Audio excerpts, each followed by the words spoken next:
So for the past week or two, I've been struggling to try to figure out exactly which scenario, what possible scenario will lead to nuclear war. And of course, when a nuclear war begins, that's when all Israel is going to be saved. I have proven that over and over again. I've gone over extensively talking about the nuclear war thing since February of this year, I believe. Might have been earlier. But something happened, or word got around yesterday about Israel supposedly selling hundreds of Merkava tanks to Ukraine. And so I do watch my enemies carefully. I watch the enemies of Israel carefully. I want to know what's in their minds and in their thoughts at all times. Unfortunately, a lot of people succumb to the ideology of these anti-Jew Israel haters. I'll go over in a minute why. And let's go ahead and get started with Hal Turner. Of course, he goes way, way, way. He steps over the line all the time and has to pull back. We don't know if any of this is true or not yet, as far as how many tanks and whether it's to Ukraine or not. But here he goes. Israel just smashed themselves. Israel confirmed it will give. That's a lie. They're not going to give Ukraine 200 Merkava tanks. That is a bald-faced lie. Now remember, this guy used to work for the government undercover to investigate Nazi organizations. And it appears that he is actually one of them, or either that he's trying to entrap Nazis. I don't know what he's trying to do here, but and if you look at these comments, you will see the Nazi ideology in this website. This is why the world over has reviled the Juden over centuries. I bet the tanks will be delivered to Ukraine with swastikas on them. The fact that Israel is supplying weapons to Nazis proves that the circumstances surrounding Holocaust was, and of course, Holocaust deniers. And it just gets worse and worse. All right. So where did he get this questionable information from? Well, it appears he found it here on Ynet. Hundreds of old Merkava tanks on the way to Europe under historic deal. 40 years after they entered service in the IDF, hundreds of Merkava Mark II and Mark III tanks are expected to be sold to 2 foreign countries, including the first time to a European country. The tanks were retired and in recent years put in storage, but after the start of the war in Ukraine, there's your hint, and the renewed demand for armored war vehicles, they were tested and found to be suitable enough to sell. All right.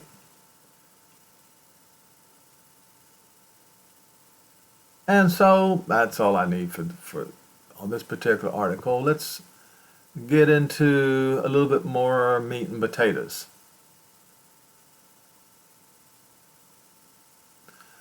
I don't want to read this whole article because it's going to take too long, but I'll use this as a marker. Wow. Israel's Merkava tank as possible export customer in Europe. All right.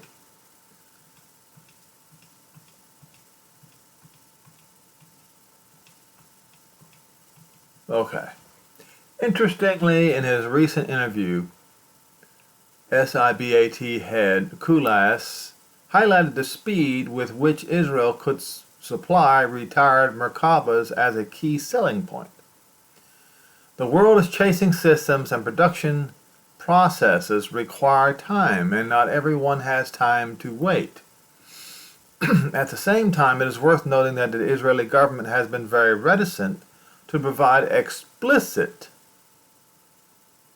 watch the words carefully, folks, military assistance to Ukraine since Russia launched its all-out invasion in February 2022.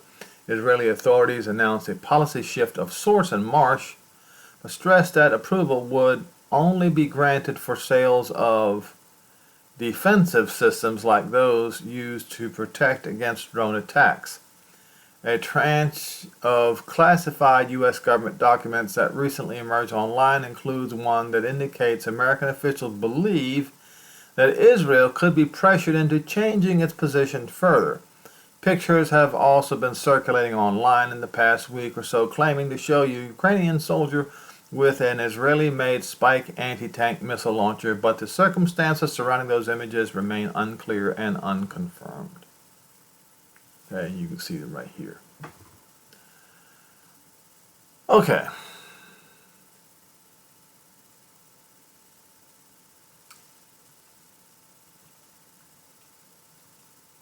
So we know that the USA wants those tanks. We know that USA is actively pressuring Israel to sell those tanks to Ukraine. Now, they may sell it to a different party, third party, who will then transfer them to Ukraine. Who knows? Okay? But there's one thing that I want everybody to understand.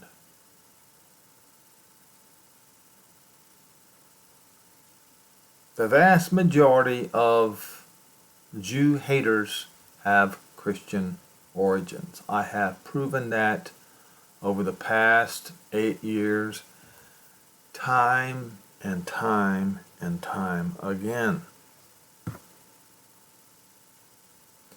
And I have proven, and I will do so today, that the very heart of Nazi ideology was the Christian religion. Christians have been desperately trying to say, no, it was paganism, or no, it was Islam. Islam is a Protestant knockoff, if you will, of Christianity. After all, they believe in Jesus. Now, I want to start here, and then I'll go to the top and show you where to find this. After leaving his home at 18 years old, Krieger claims that Hitler had abandoned the Catholic Church. Really? We're going to find out differently. While Hitler's last secretary asserted that he was not a member of any church, Otto Strasser stated critically of the dictator, Hitler is even an atheist for his unsettling sympathy to Rosenberg's paganism. Now, what exactly is paganism?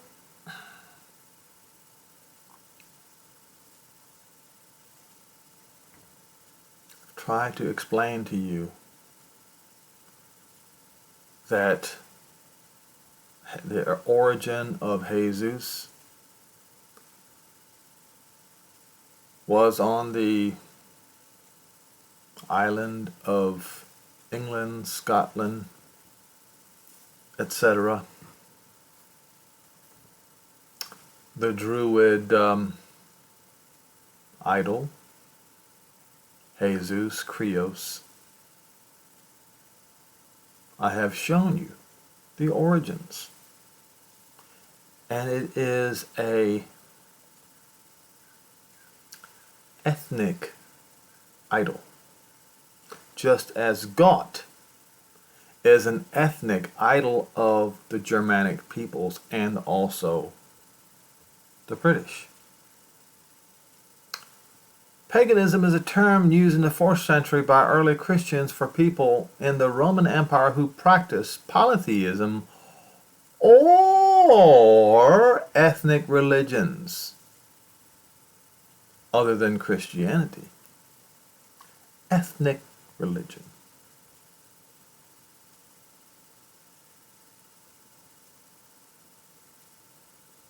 Ethnic religion. Watch this. See if I can find it here. Hitler privately assured General Gerhard Engel, in 1941, I am now as before a Catholic and will always remain so. In a speech in the early years of his rule, Hitler declared himself not a Catholic but a German Christian. He was a Christian. The German Christians were a Protestant group that supported Nazi ideology. And you thought that Christian groups did not support... Let me tell you, not only did Christian groups support Nazi ideology, even the German or some of the German Mennonites themselves supported Nazi ideology. Hitler and the Nazi Party also promoted non-denominational positive Christianity, a movement which rejected most Christian doctrines such as the divinity of Jesus, as well as Jewish elements such as the Old Testament. In one widely quoted remark, he described Jesus as an Aryan fighter. Yes, an ethnic idol.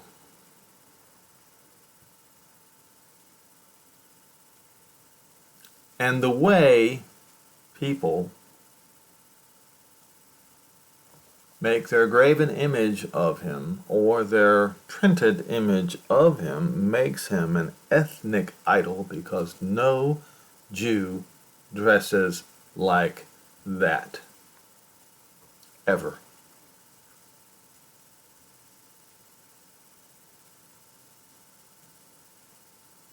Therefore, it is a Gentile idol.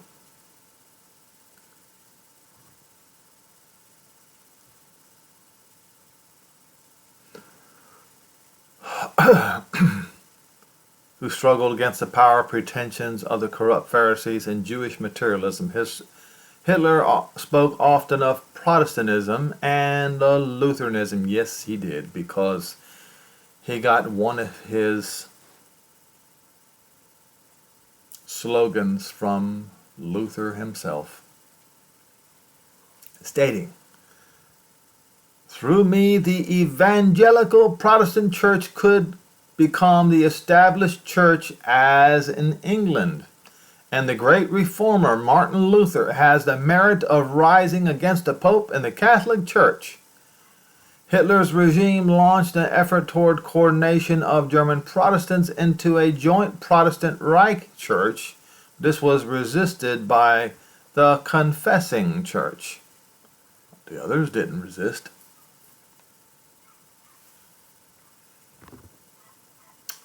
And moved early to eliminate political Catholicism. Even though Nazi leadership was excommunicated from the Catholic Church, Hitler agreed to the Reich Concordat with the Vatican. It was a convention, an agreement with the Vatican and the German Reich. It is a treaty negotiated between the Vatican and the emergent Nazi Germany. It was signed on the 20th of July, 1933, by Cardinal Secretary of State Eugenio Pacelli, who later became Pius XII. This guy.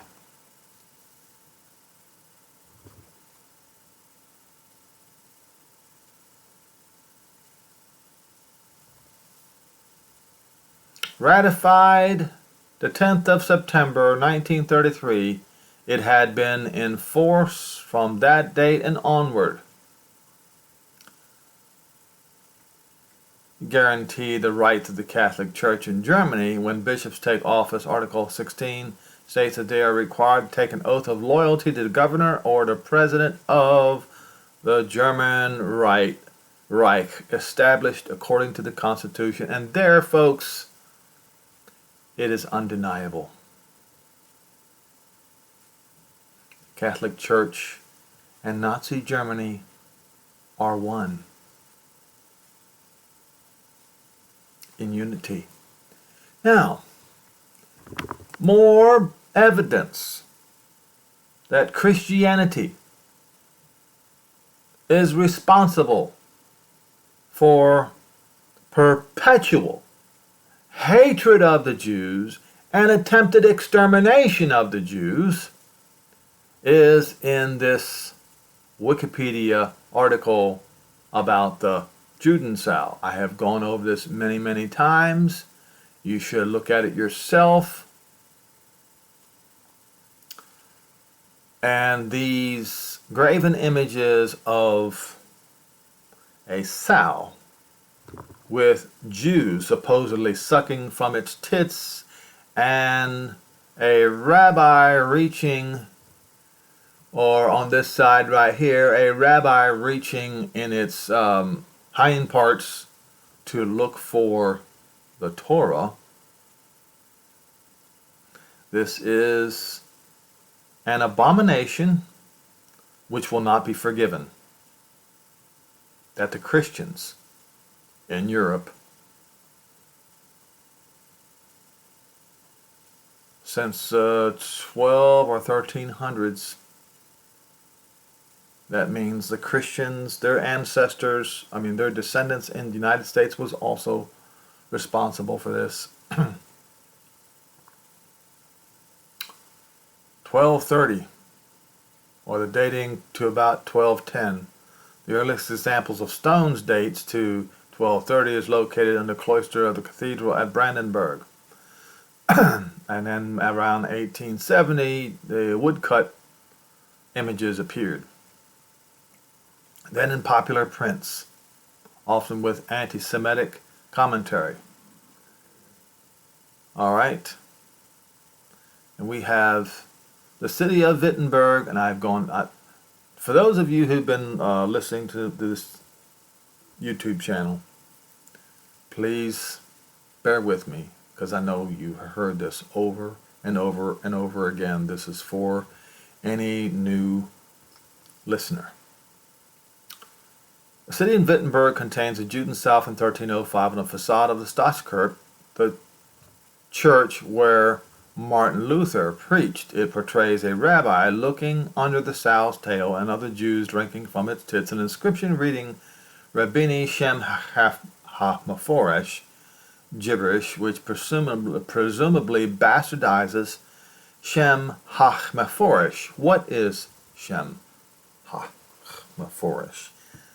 That is the explicit name of the Creator himself. This is Christianity doing this. Inventing the most blasphemous pictures, statements, and treatises that has ever been made came out of Christianity against the Most High.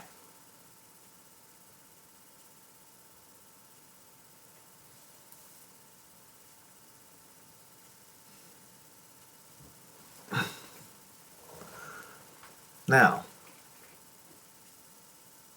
The sculpture is one of the last remaining examples in Germany of medieval Jew baiting in 1988 on the occasion of the 50th century of Kristallnacht. Debate sprung up about the monument, which resulted in the addition of a sculpture recognizing that during the Holocaust, 6 million Jews were murdered under the sign of the cross. So that means cross carriers are guilty of exterminating or the attempted extermination of the Jews, acknowledged by Christianity itself.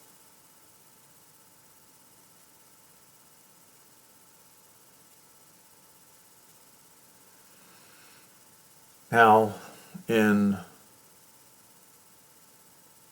this book by Martin Luther, and I read extensively into it and showed you on this channel that Martin Luther hated the Jews so much that when he read Romans 11 verses 25 and 26, which guarantees the salvation of all the Jews, he said it could not possibly mean Israel, when in fact that's exactly what Paul said. He simply could not face the truth.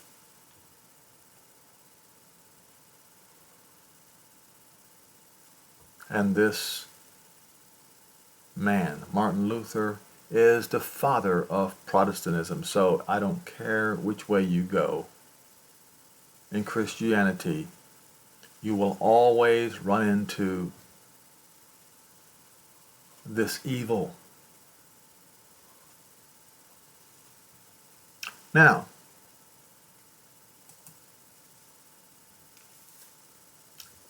war news is back. Now, apparently, according to sources, that the original owner and writer for War News was assassinated in Russia while he was eating. But apparently it is up again. Now, this woman, was she the foreign minister, foreign ministry spokesman, Maria Zakharova, told a news conference on the sidelines of the St. Petersburg International Forum on Thursday, Russia's nuclear deterrence policy is strictly defensive. Listen carefully, folks, what she's saying. The hypothetical use of nuclear weapons is clearly limited by emergency circumstances in the context of strictly defensive purposes. Zakharova pointed out that Moscow is fully committed to the principle of unacceptable nuclear war. There can be no winners in this. A nuclear war should never break out. We consistently call on all parties to the joint statement of the leaders of the 5 nuclear states on the prevention of nuclear war and the inadmissibility of an arms race to adhere to these positions, Zakharova emphasized. Now, that's what she's claiming. Is it the truth? Who knows? We know that a nuclear war could have started during the Cuban Missile Crisis. We know this. There's a lot of evidence to prove that it could have. But you see, then prophecy would have been thwarted. So I want to we'll start in Ezekiel 39 first. And what we're going to do is read this last part of Ezekiel 39. It is a summary of the whole purpose of the Ezekiel 38-39 war. And I want to drive this in the heads of everyone who's listening. I will set my glory among the Gentiles, among the Goy, and all the Gentiles. Let's see if I can move this over. Shall see my judgment that I have executed, and the hand that I have laid upon them. So that the house, why? Why is he going to smash the Gentiles? Why is he going to do this? I'm trying to move this. There we go. So that the house of Israel shall know Jehovah, not that I am the Lord, no, shall know Jehovah Elohim. Read it, not God, Elohim. You see, God or God is a national idol of the Germanic peoples of northern, middle, and Europe, and also of England. From that day and forward. So those of you who are out there thinking that this happens after 1,000 years rule is over, that's a different scenario. This proves that this is the whole reason for him to smash the Gentiles is so that Israel will know Jehovah from that day and forward. And the Gentiles shall know that the house of Israel went into captivity for their iniquity, because they trespassed against him. And he turned his face from them and gave them into the hand of his enemies. So fell they by the sword, according to their uncleanness and their transgressions have I done, and I have hid my face from them. Therefore, or says Adonai Jehovah, now I will bring back, I will return the captives of Jacob, Yaakov, and have mercy upon the house of Israel, and will be jealous for my Kodesh Shem. After they bore their shame and all their trespasses whereby they have trespassed against me, when they dwelt safely in their land, and none made them afraid, I will cause them to return from the people, and gather them out of their enemies' lands, and am sanctified in the sight of the Gentiles, the Goi. They will know Jehovah Elohim, which caused them to be led into captivity among the Goi. I am collecting them back to their own land, and none remains. Neither will I hide my face any more, because I will pour out my Ruach upon the house of Israel, says Adonai Jehovah. Now, that is the whole reason.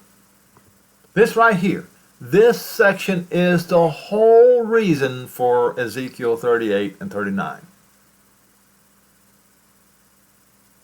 So I would strongly suggest that you read it carefully.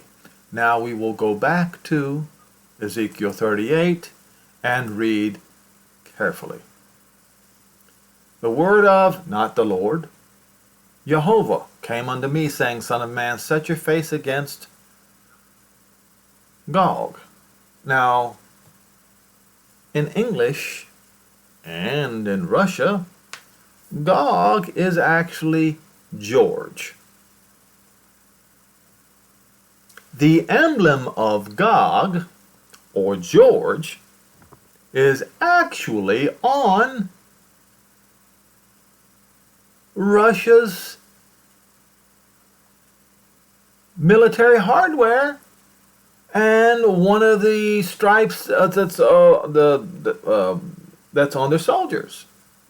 It's called the Ribbon of St. George, or the Ribbon of St. Gog.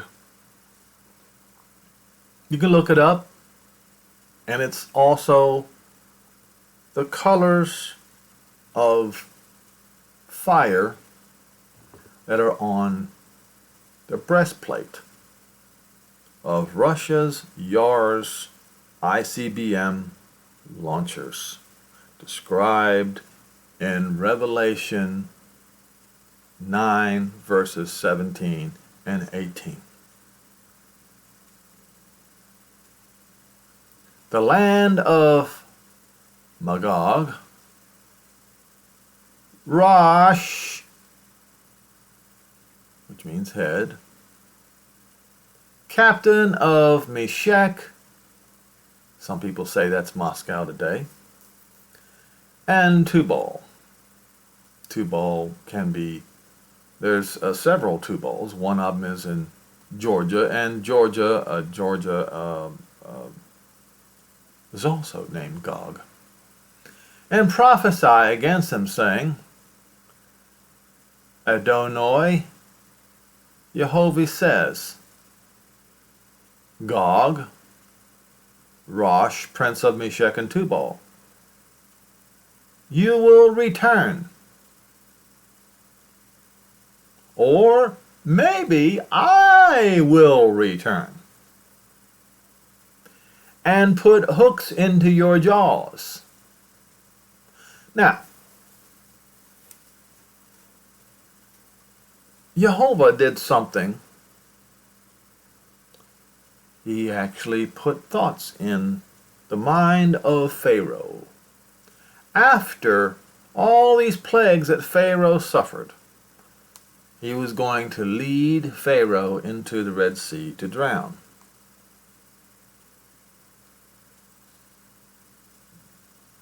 In theory, he put a hook in his jaw, or he put a thought in his mind. And I will bring you forth, and you will come out with an army of, and as I've mentioned many times before, this word is supposed to mean horses. But look what you see here. A swallow, a swift, a type of bird, which can be described as jet planes.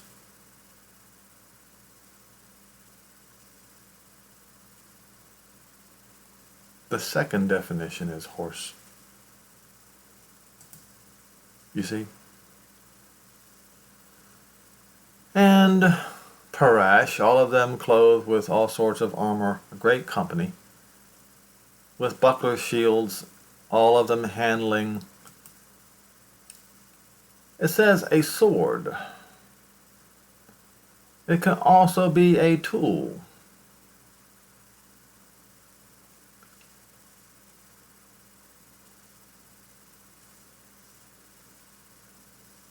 All right.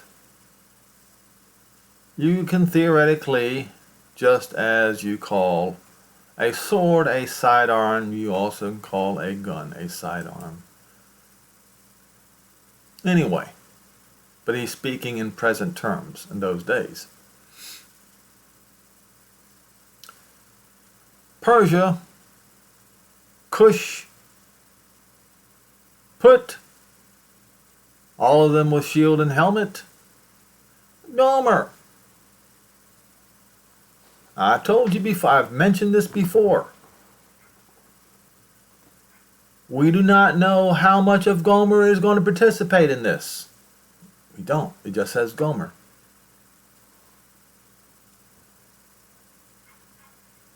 Gomer covers all of Europe and the United States, because the sons of Gomer was Ashkenaz, Riphath, and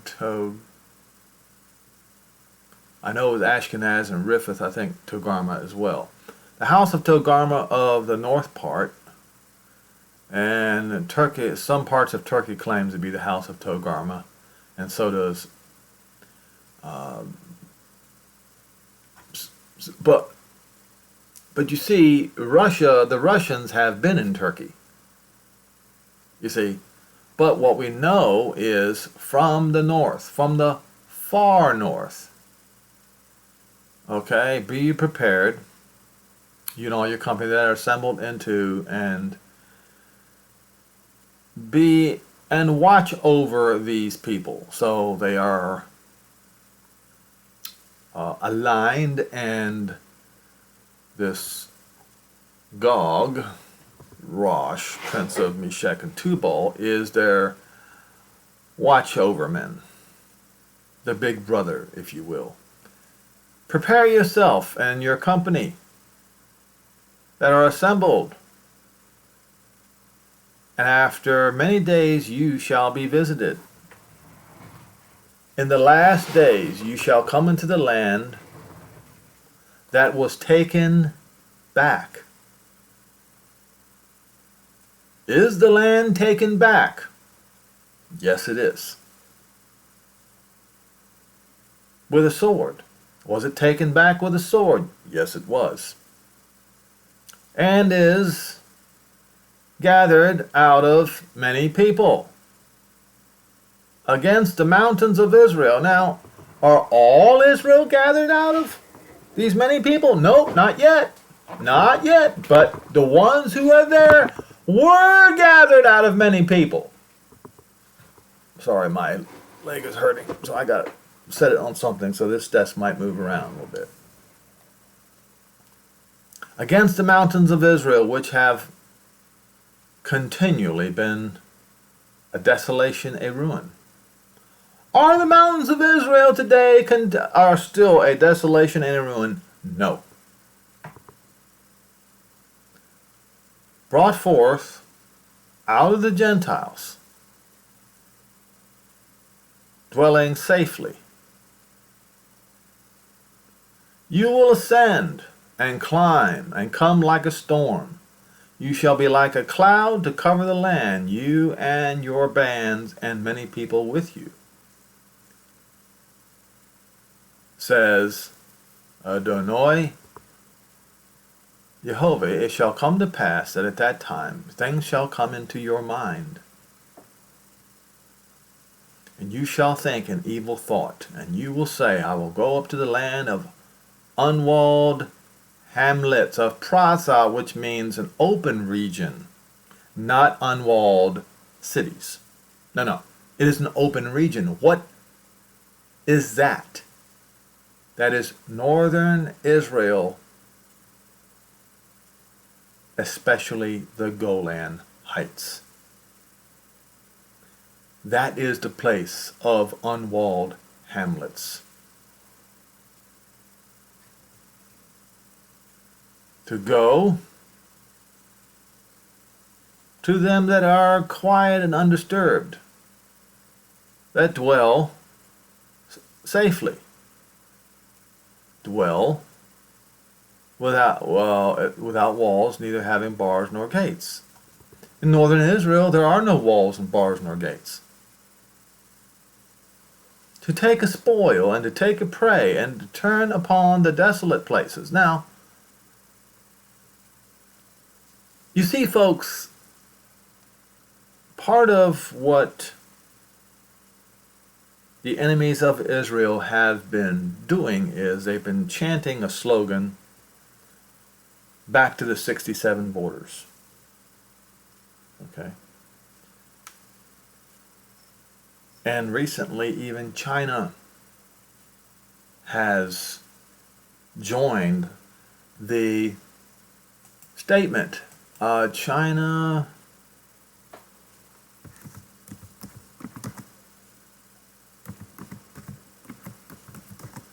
'67 border. See if I can find it. Yep, there it is. Xi Jinping says China supports Palestine. That is an abomination. That word is an abomination intended to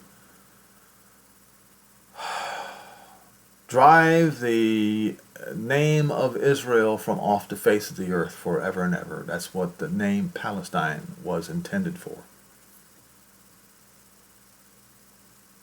with 1967 borders.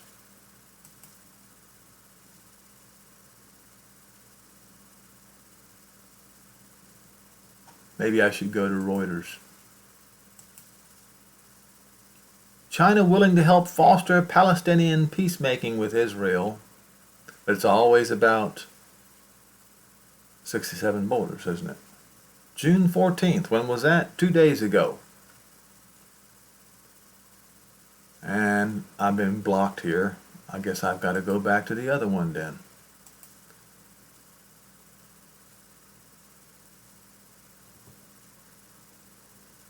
Okay. Chinese leaders calls for granting Palestine full membership in the United Nations, saying Beijing supports two-state solution and the establishment of a Palestinian state on the 67 borders, with East Jerusalem as its capital. All the Gentiles hate Israel. And so somebody is going to be made an example out of. And they're going to be thinking they're doing God's work. And you can read in, is it this one? You can read in this one that somewhere down here,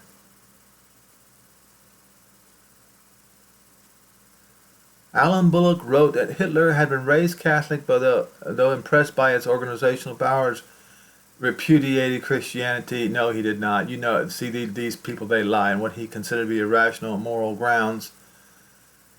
Where is this here? Somewhere in here, it talks about that he believed that he was doing God's service by wiping out the Jews.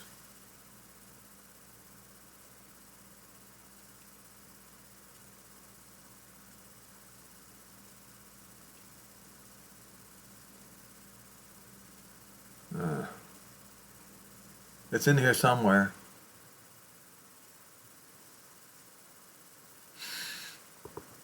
Anyway. All right, let's go back to where we were.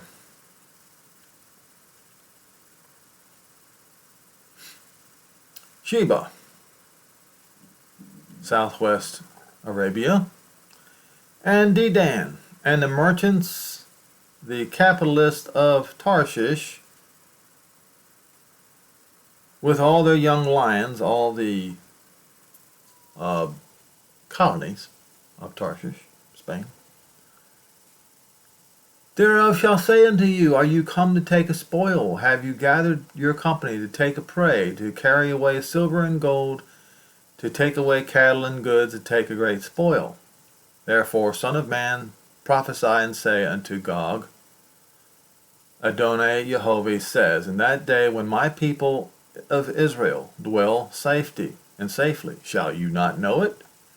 And you will ride from your place out of the north parts, you and many people with you, all of them riding upon, it doesn't say all of them, it says riding upon Sus, and that means more than horses. I just showed you. A great company and a mighty army. You will come up against my people of Israel as a cloud to cover the land. Now, as a cloud to cover the land, that's in the sky. So it's going to be a lot of fighter planes. It shall be in the latter days where I will bring you against my land, so that the Gentiles may know me, and to be set apart Gog before their eyes. Yehovah, Adonai Yehovah says, I spoke in old times by my servants the prophets of Israel. Isaiah Oh, Moshe. In Moshe, in Deuteronomy 30, 31, and 32, which prophesied in those days, in that year, in a year, in that day, in that year, that I would bring you against them. In that day, when Gog shall come against the land of Israel, says Adonai Yehovah, that my fury shall come up in my face. For in my jealousy and in the fire of my wrath have I spoken. In that day there will be a great quaking in the land of Israel. So much so that the fish of the sea and the fowls of the sky and the beasts of the field and all the creeping things of the earth and all the men that are upon the face of the earth shall shake at my presence in my face. And the mountains of Israel will be thrown down, and the steep places shall fall, every wall shall fall to the ground. And I will call for war on the mountain. Doesn't say my mountains. It says on the mountain. What mountain? Is it on the mountain of Megiddo? Or does it mean something more than that? It says Adonai Yehovah. Every man's sword shall be against his brother. Now we have read that many places, in Zechariah 14. It's talking about a great world war. And I will judge with pestilence, with blood. Now this is actual homicide of another life. Lifeblood. With blood, and rain upon his army and upon many people that with him, an overflowing rain, great hailstones, fire, and brimstone. We read about this fire and brimstone in Revelation 9 verses 17 and 18 that will wipe out 1/3 of mankind off of the face of the earth. In this way will I magnify and sanctify, and I will be known in the eyes of many Gentiles, and they will know Jehovah. Now we're not done. Therefore, you son of man, prophesy against Gog, and say, or says, Adonai Yehovah, behold, I am against you, Gog, the Rosh, prince of Meshech and Tubal. Return and leave, not leave, but the sixth part, lead on. That right there is a terrible mistranslation. Lead on. To go, ascend, to climb from the north parts. Okay, Saphon means north. North parts, okay. Fair enough. And will cause you, will bring you upon the hill country of Israel. The northern Israel is the hill country of Israel. I will strike your bow out of your left hand, and will cause your arrows to fall out of your right hand. In a figure of speech. You will fall upon the mountain, the hill country of Israel, the army and the people that are with you. I will give you to the ravenous birds of every sort, to the beasts of the field to be devoured, and you shall fall in the open field, for I have spoken, it says Adonai Yehovah, and I will send a fire on Magog in their lands. That's in Zechariah 14, verses 12 and 13. But not just on Magog, but those that dwell securely in the coastlands of the Mediterranean Sea. Rome. And essentially all of Europe. And they shall know Jehovah. So will I make my holy name. They blasphemed his holy name. I showed you how they did it, and this is going to be in response to what they did to his holy name.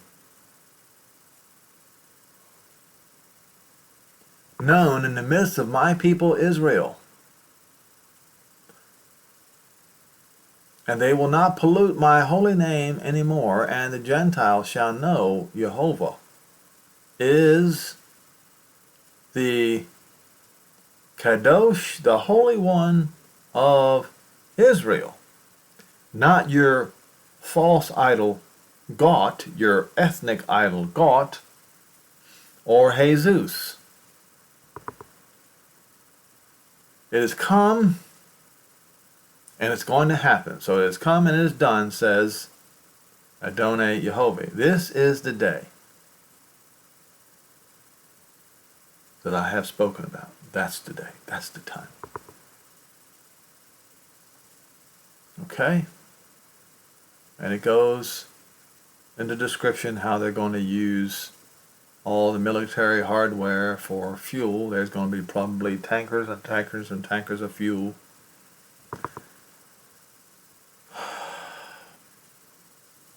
And you, son of man, thus says Adonai Yehovah, speak unto every feathered fowl and to every beast of the field, assemble yourselves and come and gather yourselves on every side to my sacrifice, which I do sacrifice for you upon the mountain of Israel, that you may eat flesh and drink blood, that you may eat the flesh of the mighty and drink the blood of the princes of the earth, of rams, of lambs, of goats, of bullocks, and fatlings of Bashan. Bashan is the Golan Heights. This is where, from the Golan Heights all the way to Harmageddo, is where this is going to take place. And you will eat fat until you're full, and drink blood till you be drunk for my sacrifice which I have sacrificed for you. And you shall be filled at my table with horses, chariots, with mighty men, and with all men of war. And for what reason? So that Israel shall know Jehovah Elohim from that day and forward. So, without a doubt, folks, something is going to happen that's going to enrage or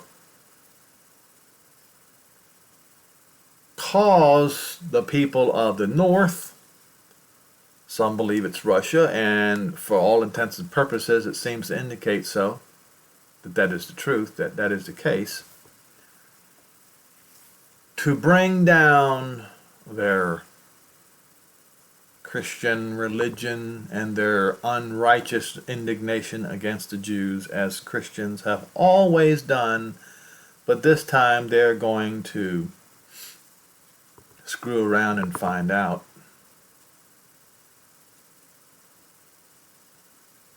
The hard way. And it appears that, and you look at, I got to go back to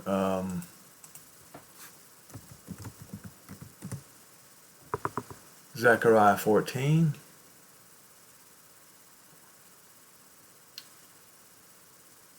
Where are you? This is the same event.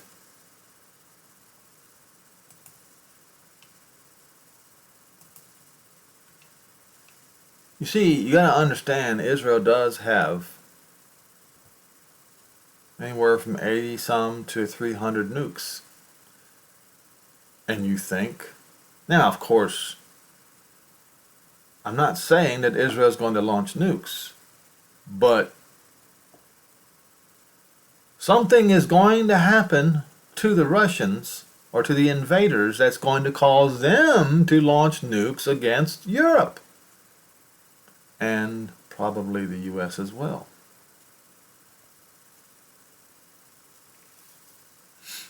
And this shall be the plague wherewith Jehovah will smite all the people that have ever fought against Jerusalem. Their flesh shall consume away while they stand upon their feet, and their eyes shall consume away in their holes, and their tongue shall consume away in their mouth.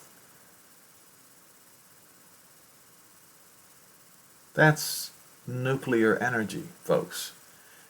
In that day, a great tumult, confusion, disquieted from Jehovah shall be among them, and they shall lay hold every one on the hand of his neighbor, and the hand shall rise up against the hand of his neighbor. And it says in here, down here, and so shall be the plague of the horse, of the mule, of the camel, of the donkey, and of all the beasts that shall be in these tents, that means all the homelands. The tents of these people are their homelands. And it says right here in Ezekiel 38 that he's going to send a fire. I will send a fire on Magog and upon them that dwell carelessly in the coastlands. What coastlands? Let's watch. No.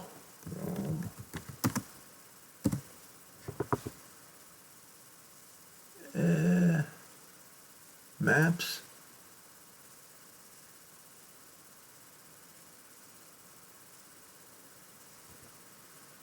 Coastlands of what? The Mediterranean Sea. Israel is in the coastland is in the Mediterranean Sea. What coastlands? This is Israel. The coastlands of bingo right here. He's going to send a fire upon them.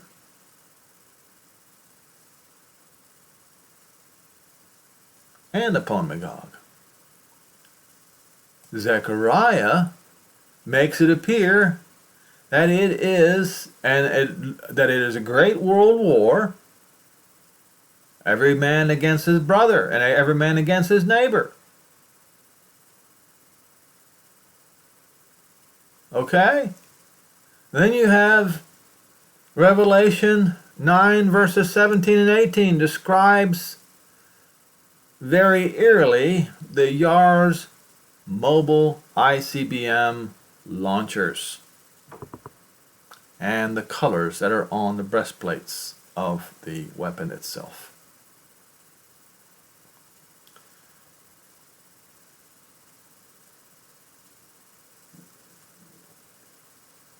You see, if they come in, and of course Jehovah has weapons in his arsenal too. So Israel may or may not use nuclear weapons. What if Jehovah himself launched his own nuclear weapons? Well, let me show you something. Israel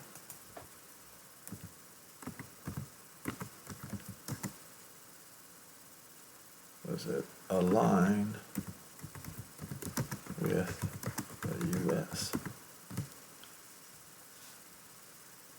Israel is designated by the United States as a major non-NATO ally.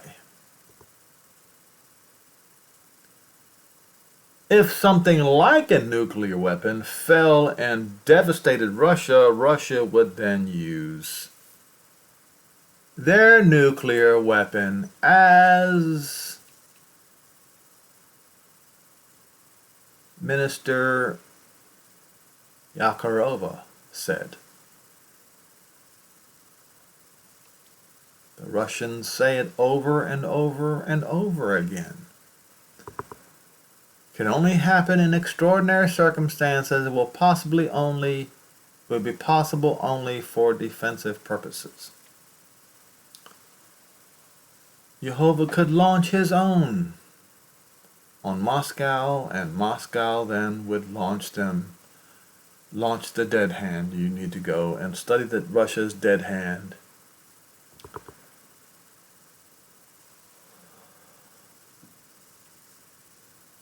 And no other country has a dead hand like Russia.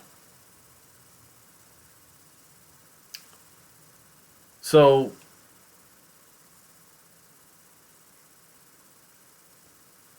is Israel going to sell Merkava tanks to Russia? I don't know. Is the United States pressuring them to do so? Very, very likely. However this turns out, Jehovah is going to use the Ezekiel 38 and 39 scenario to get his will done. So look for it and be ready. When you see a so-called provocation against Russia by Israel, don't get mad and yell at the Jews for provoking Russia. Understand that a hook is being placed in the jaw in order to bring his people back. And remember, the very last part of Ezekiel 39 is not only about so that they know Jehovah Elohim from that day and forward, but it is also to bring the captivity of Jacob and have mercy upon the whole house of Israel, and to be jealous for his holy name.